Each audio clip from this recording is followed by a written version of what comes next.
سپہر کے 3 بجے ہیں۔ السلام علیکم، یہ ریڈیو پاکستان ہے۔ عامر ہاشمی سے خبریں سنیے۔ پہلے اہم خبروں کا خلاصہ۔ وزیر اعظم نے کہا ہے کہ قومی ٹیرف پالیسی صنعتی پیداوار میں اضافے کے ساتھ ساتھ کاروبار کو مقامی اور بین الاقوامی منڈیوں میں مسابقتی بنائے گی۔ نائب وزیر اعظم نے جنوبی ایشیائی ممالک کی علاقائی تعاون کے تنظیم کی راہ میں مصنوعی رکاوٹوں کو دور کرنے اور اسے دوبارہ فعال بنانے پر زور دیا ہے۔ قرغیزستان کے صدر پاکستان کے 2 روزہ سرکاری دورے پر آج اسلام آباد پہنچ رہے ہیں۔ انسانی وسائل کی ترقی کے وزیر نے کہا ہے کہ پاکستان GSP+ فریم ورک کے تحت اپنی بین الاقوامی ذمہ داریاں پوری کر رہا ہے۔ پاکستان نے سری لنکا کے سیلاب سے متاثرہ علاقوں میں آپریشن کی معاونت کے لیے خصوصی امدادی ٹیم روانہ کر دی ہے۔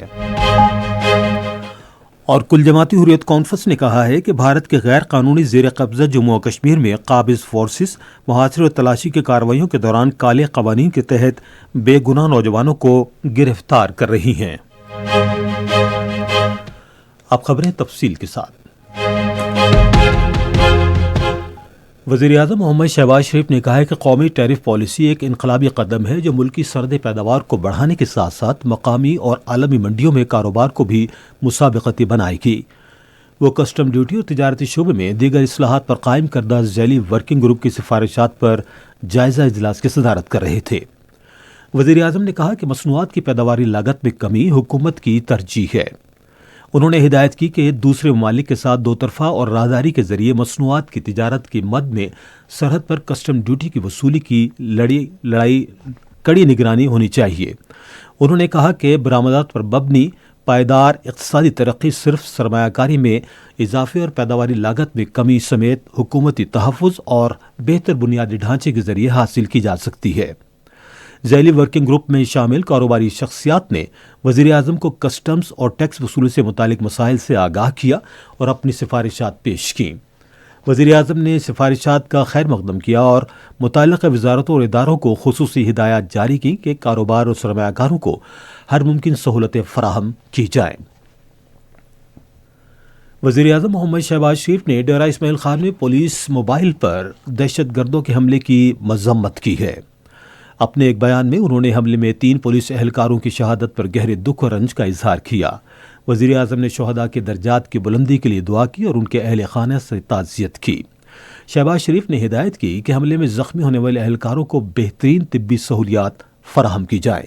انہوں نے دہشت گردی کے خلاف جنگ میں خیبر پختونخوا پولیس کی عظیم قربانیوں کو خراج تحسین پیش کیا۔ وزیر اعظم نے دہشت گردی کی لعنت کو جڑ سے اکھاڑ پھینکنے کے غیر متزلزل عزم کا ارادہ کیا۔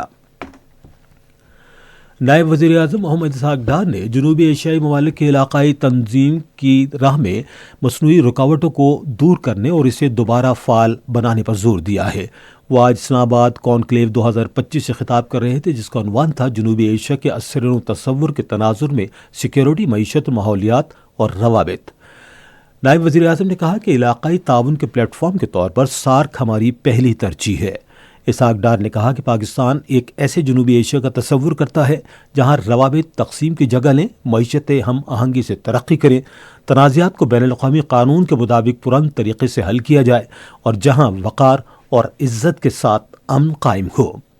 نائب وزیر اعظم نے کہا کہ پاکستان جنوبی ایشیا کی بے پناہ صلاحیتوں سے استفادے کے لیے تمام رضامند شراکت داروں کے ساتھ مل کر کام کرنے کے لیے تیار ہے۔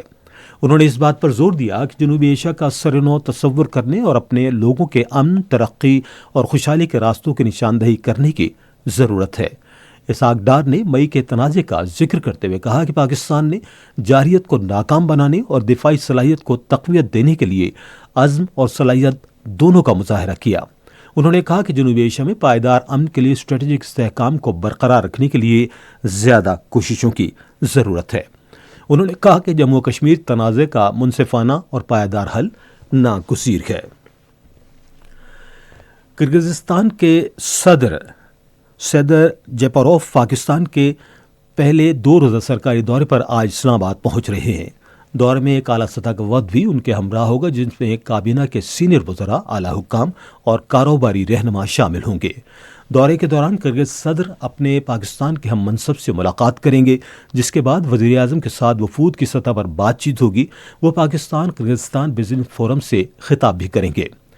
فریقین دو طرفہ تعلقات کے تمام پہلوؤں کا جائزہ لیں گے اور تجارت، توانائی، دفاع، تعلیم، عوامی اور علاقائی روابط سمیت مختلف شعبوں میں تعاون مزید مستحکم کرنے کے لیے نئے مواقع تلاش کریں گے۔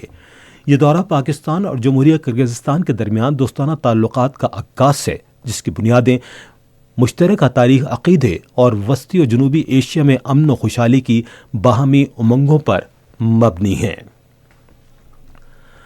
بین الملک مقیم پاکستانیوں اور انسانی وسائل کی ترقی کے وزیر چودھری صالح حسین نے کہا ہے کہ پاکستان GSP+ فریم ورک کے تحت اپنی بین الاقوامی ذمہ داریوں کو پوری سنجیدگی، شفافیت اور عزم کے ساتھ پورا کر رہا ہے۔ اسلام آباد میں یورپی یونین کے GSP+ مانیٹرنگ وفد سے ملاقات کے دوران انہوں نے کہا کہ یورپی یونین کے ساتھ پاکستان کی شراکت داری صرف تجارت تک محدود نہیں ہے، بلکہ اصلاحات کے فروغ، اداروں کو مضبوط بنانے اور پائیدار ترقی کے حصول میں ایک اہم سنگ میل کی نمائندگی کرتی ہے۔ انہوں نے اس بات پر زور دیا کہ پاکستان کا اقوام متحدہ کے انسانی حقوق کونسل کا رکن منتخب ہونا عالمی برادری کے پاکستان پر اعتماد کی عکاسی کرتا ہے۔ چودھری صالح حسین نے وفد کو بتایا کہ حکومت پاکستان نے کم سے کم اجرت میں نمایاں اضافہ کیا ہے اور وہ مزدوروں کو اجرت کے بروقت اور مکمل ادائیگی یقینی بنانے کی ہر ممکن کوشش کر رہی ہے۔ یہ خبریں آپ ریڈیو پاکستان سے سن رہے ہیں۔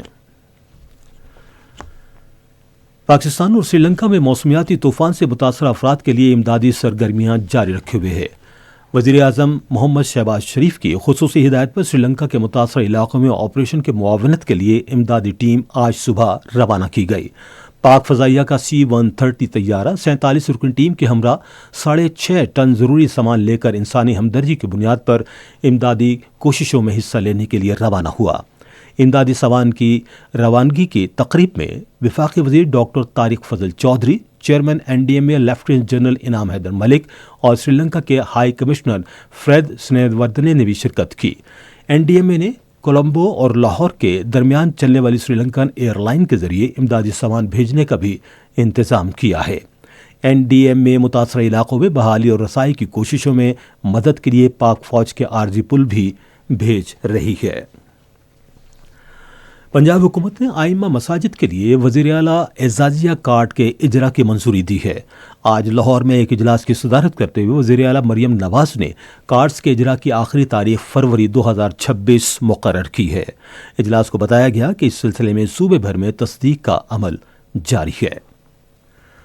سندھ حکومت نے گندم کی کاشت اور اس کی پیداوار بڑھانے کے لیے کاشتکاروں کو مالی معاونت فراہم کرنے کا فیصلہ کیا ہے۔ یہ فیصلہ آج کراچی میں سندھ کے وزیر اعلیٰ سید مراد علی شاہ کے زیر صدارت اجلاس میں کیا گیا۔ وزیر اعلیٰ نے سندھ بینک کو ہدایت کی کہ کاشتکاروں کے اکاؤنٹس کھولنے کا عمل تیز کیا جائے۔ اجلاس کو بتایا گیا کہ 25 ایکڑ اراضی کے مالک کاشتکاروں کی مالی معاونت کی جائے گی۔ آزاد جموں و کشمیر کی کابینہ کی ترقیاتی کمیٹی نے سالانہ ترقیاتی پروگرام کے تحت 1.80 ارب روپے سے زائد مالیت کے 3 بڑے ترقیاتی منصوبوں کی منظوری دے دی ہے۔ مظفر آباد میں وزیر اعظم فیصل ممتاز راٹھور کی زیر صدارت اجلاس میں پتھیالی اور ہریالہ پن بجلی منصوبوں اور کوٹلی میں 220 میٹر طویل گلپور پل کی تعمیر کی منظوری دی گئی۔ اجلاس سے خطاب کرتے ہوئے وزیر اعظم آزاد کشمیر نے کہا کہ دستیاب وقت کے اندر بہترین ممکنہ نتائج کو یقینی بنانے کے لیے ان منصوبوں کی کڑی نگرانی کی جائے۔ بھارت کے غیر قانونی زیر قبضہ جموں و کشمیر میں کل جماعتی حریت کانفرنس نے کہا ہے کہ قابض فورسز مسلسل محاصرے اور تلاشی کی کارروائیوں کے دوران ظالمانہ قوانین کے تحت بے گناہ نوجوانوں کو گرفتار کر کے لوگوں کو ہراساں کر رہی ہے۔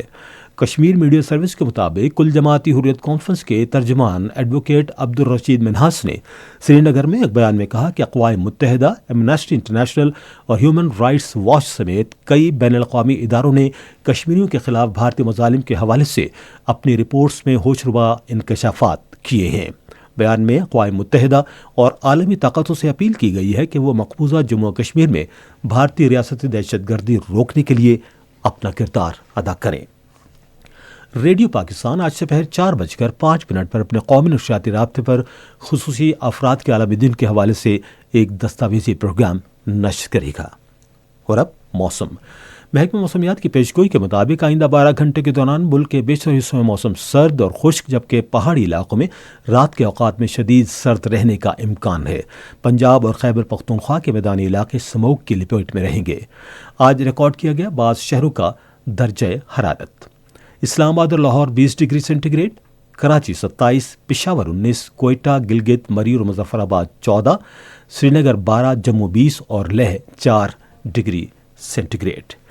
اسی کے ساتھ خبریں ختم ہوئی۔ مزید خبروں اور تجزیوں کے لیے آئیے ہماری ویب سائٹ پر radio.gov.pk اور فیس بک کے link radio Pakistan news official پر براہ راست ویڈیو اسٹریمنگ بھی ملاحظہ کیجیے۔